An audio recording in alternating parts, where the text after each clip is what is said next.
आइए आज हम देखते हैं प्रश्नावली 10.2। प्रश्नावली 10.2 का क्वेश्चन नंबर 12। तो देखिए 12 में दिया हुआ है क्वेश्चन हमारा 4 सेंटीमीटर त्रिज्या वाले एक वृत्त के परिगत एक त्रिभुज एबीसी इस प्रकार खींचा गया है कि रेखाखंड बीडी और डीसी जिनमें स्पर्श बिंदु डी, यहाँ पे हम देख सकते हैं डी दिया है, द्वारा डीसी विभाजित है। ये हमारा डी और ये सी है और ये डी स्पर्श बिंदु इसको क्या कर रहा है, विभाजित कर रहा है। इधर 6 सेंटीमीटर, इधर 8 सेंटीमीटर की लंबाइयां क्रमशः 8 और 6 सेंटीमीटर है। तो भुजाएं AB तथा AC, ये भुजा AB है और ये भुजा AC है, इसे हमें ज्ञात करना है। तो इसका आइए हम सॉल्यूशन देखते हैं। सॉल्यूशन में क्वेश्चन नंबर 12 है 10.2 का।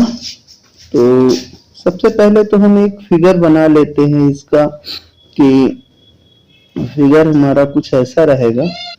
ये देखिए काफी मेहनत से बनाया हुआ है। ये A है, ये B है और ये C है। यहाँ पे ये 6 सेंटीमीटर, ये 8 सेंटीमीटर है। इसकी जो ये रेडियस है ये 4 सेंटीमीटर अंदर दिया हुआ है। यहाँ पे सभी ये 90 डिग्री 90 और ये 90 डिग्री होगा। तो यहाँ हम देखते हैं ये 6 सेंटीमीटर हो जाएगा और ये 8 सेंटीमीटर। क्यों?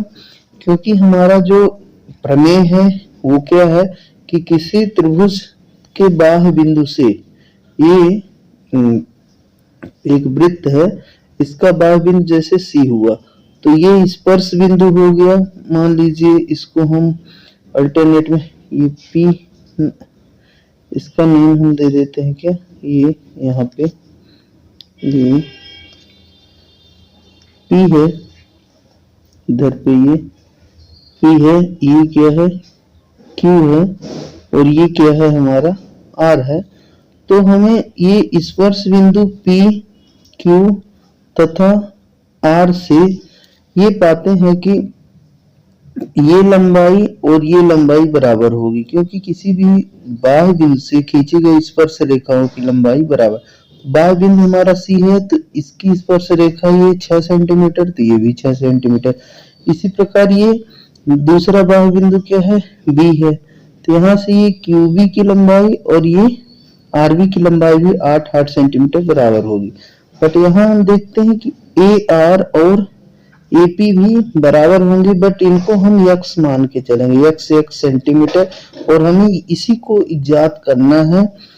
तो इसके लिए अब देखिए क्या हम ट्रिक का यूज करते हैं। तो देखिए पहले हम इस त्रिभुज OCB इसका क्षेत्रफल निकालते हैं, फिर हम OBA इसका त्रिभुज का क्षेत्रफल निकालते हैं, और हम AOC इस त्रिभुज का क्षेत्रफल ज्ञात करते हैं, और तीनों को जोड़ देंगे तो हमारा क्या निकल आएगा, इस पूरे त्रिभुज का क्षेत्रफल। और फिर हम इसके बाद इस पूरे त्रिभुज का क्षेत्रफल हेरो के सूत्र से, जो कि क्लास 9th में आपने पढ़ा होगा, उससे निकालेंगे और दोनों क्षेत्रफलों की तुलना करके हम x की वैल्यू को ज्ञात करेंगे। ये हमारा तरीका रहेगा। तो त्रिभुज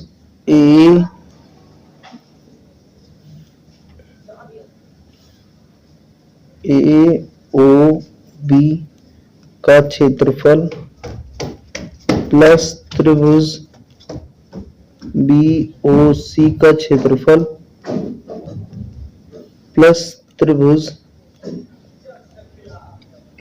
AOC का क्षेत्रफल,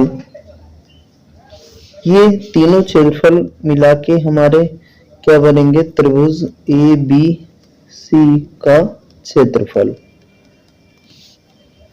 तो इक्वेशन इसको हम फर्स्ट दे देते हैं और हम निकालते हैं त्रिभुज BOC का क्षेत्रफल इक्वल टू 1/2 गुणे आधार, आधार हमारा इसमें क्या है सी बी, इंटू ऊंचाई क्या है हमारा ओ, तो 1/2 आधार B C into O Q हो जाएगा।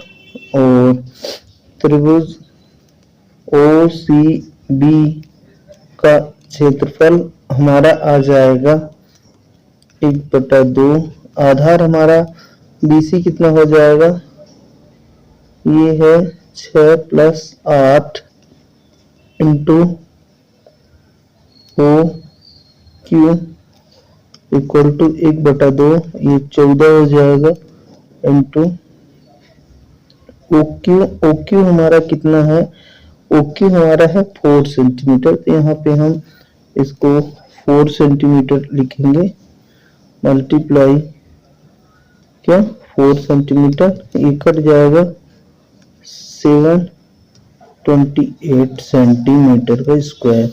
ये हमारा क्या आ चुका है, त्रिभुज ओ सी बी का क्षेत्रफल आ गया है। अब हम पुनः त्रिभुज ओ बी ए का क्षेत्रफल ज्ञात करते हैं। तो ये क्या होगा 1/2 गुणे आधार हमारा क्या है बी ए गुणे ऊंचाई क्या है ओ आर। ये चित्र में आप देख सकते हैं,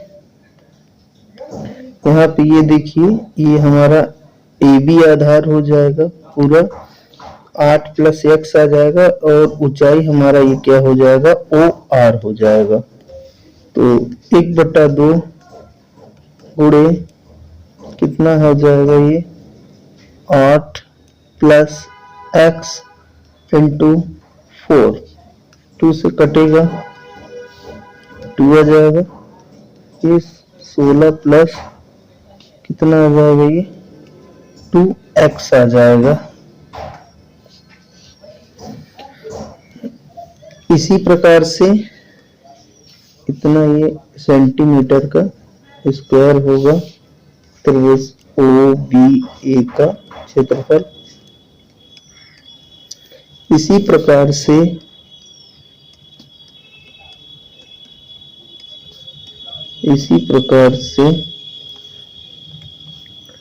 त्रिभुज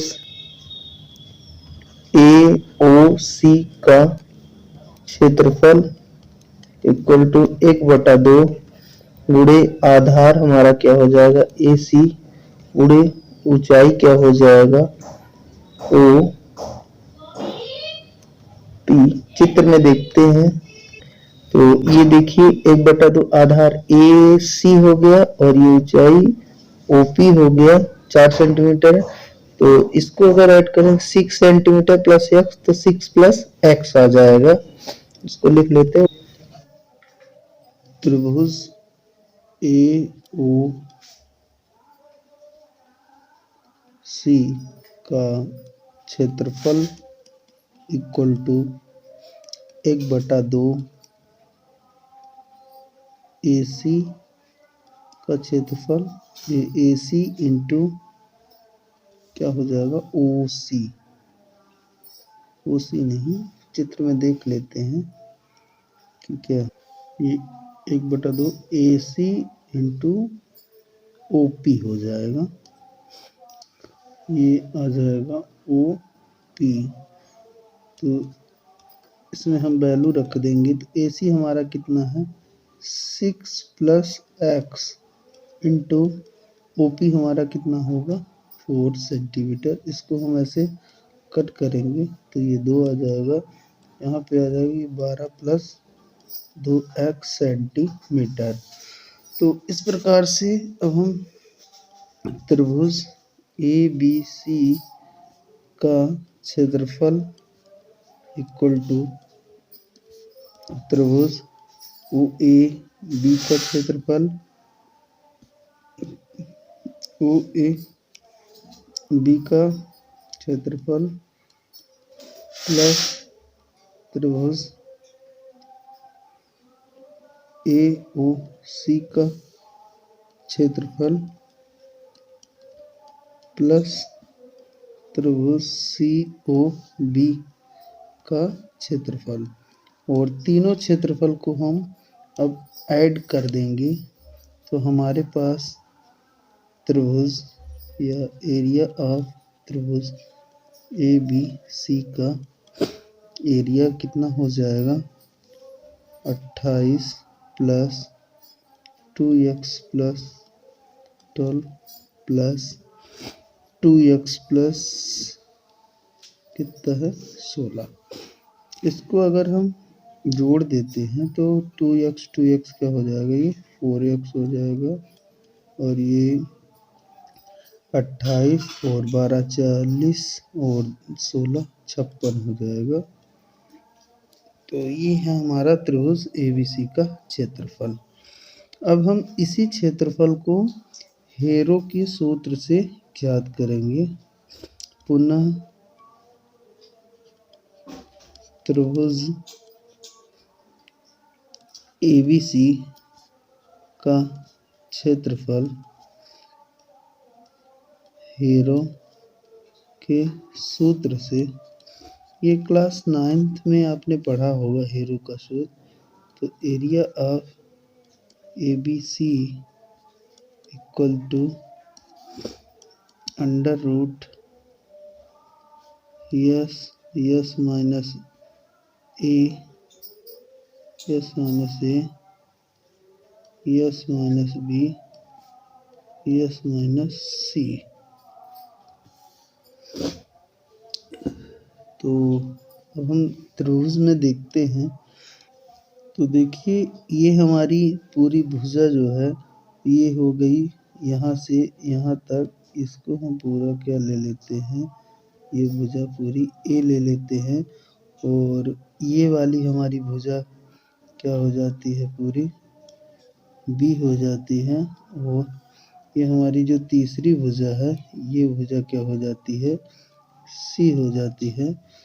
तो हम पाते हैं कि त्रिभुज ABC का जो क्षेत्रफल होगा हेरो के सूत्र से, तो देखिए S हमारा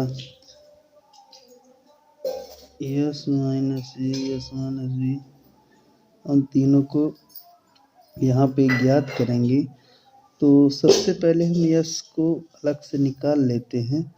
तो तीनों भुजा AB plus BC plus AC divide by क्या होगा 2, और इसका हम वैल्यू देखते हैं।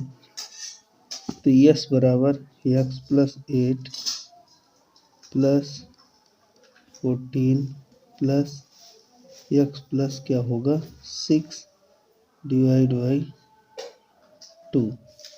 ये करने पे हम पाते हैं कि यस हमारा कितना आ जाएगा, ये कट के आप काट लीजिएगा, x प्लस क्या आ जाएगा 14 सेंटीमीटर। और यहाँ अब हम सूत्र में रखेंगे तो कितना है सूत्र हमारा, यस का पहले वैल्यू आएगा x plus 14 into yes minus A.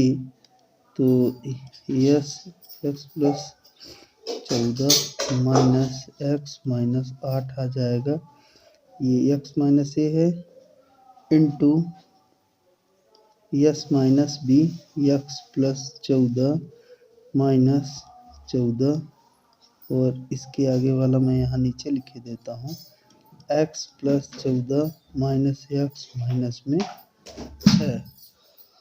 तो हम पाते हैं कि नेक्स्ट स्टेप यहाँ पे लिखते हैं, ये अंडर रूट कितना आ जाएगा, हमारे पास आ जाएगा x plus 14 into 6 into x into 8। ये हमारा आ चुका है त्रिभुज ABC का क्षेत्रफल। और इसको हम चाहे तो गुणा भी कर सकते हैं।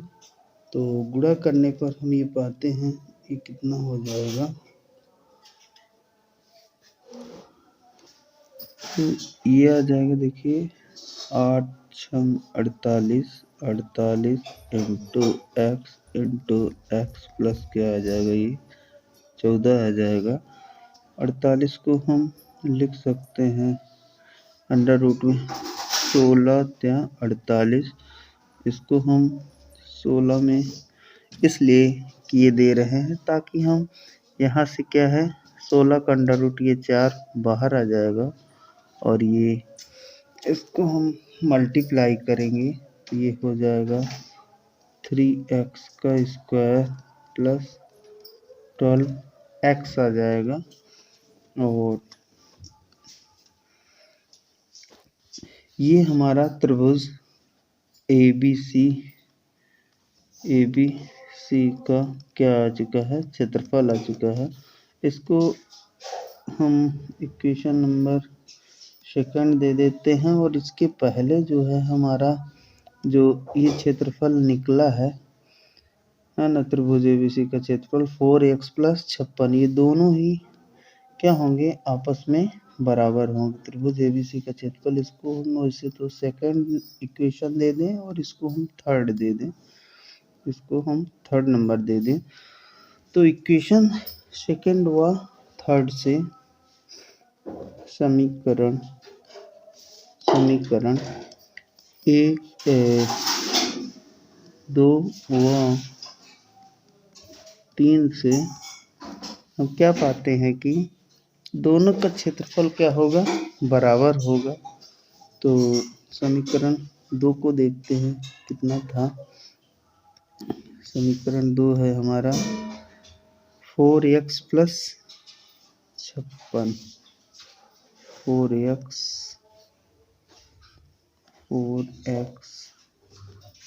प्लस 56 इक्वल टू क्या रहेगा, अंडर रूट में ये 4 ये आ गया है और अंडर रूट में 3x का स्क्वायर प्लस क्या है 42x। अब इसमें हम देखते हैं कि ये हम 4 कॉमन ले लेते हैं तो ये x प्लस क्या हो जाएगा 4, पूरी तरह से अगर कॉमन आता है तो ठीक है आ जाएगा, यहाँ आ जाएगा 14, ये 4 अंडर रूट 3x का स्क्वायर प्लस 42x, ये कट जाएगा 4 से 4। दोनों पक्षों का क्या कर लेते हैं, वर्ग कर लेते हैं। तो दोनों पक्षों का वर्ग करने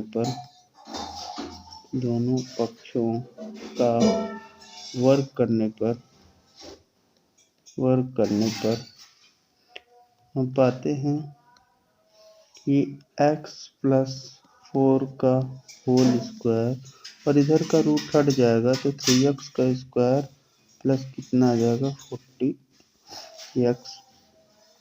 अब इसमें से अगर हम कॉमन लेते हैं 3 को, x का स्क्वायर 3x ले लेते हैं कॉमन, तो देखिए 3x अगर कॉमन ले लेते हैं तो यहाँ पे बचेगा x और यहाँ ये 14 आ जाएगा।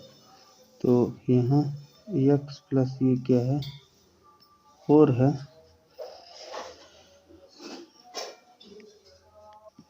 ये धोखे से यहाँ 4 लिख गया, ये यहाँ कितना था, यहाँ पे 14 होगा, ये भी 14 होगा। तो ये देखिए ये कुछ एक ठो पद कट जाएगा, एक ठो बचेगा x प्लस 14 इक्वल टू ये 3x।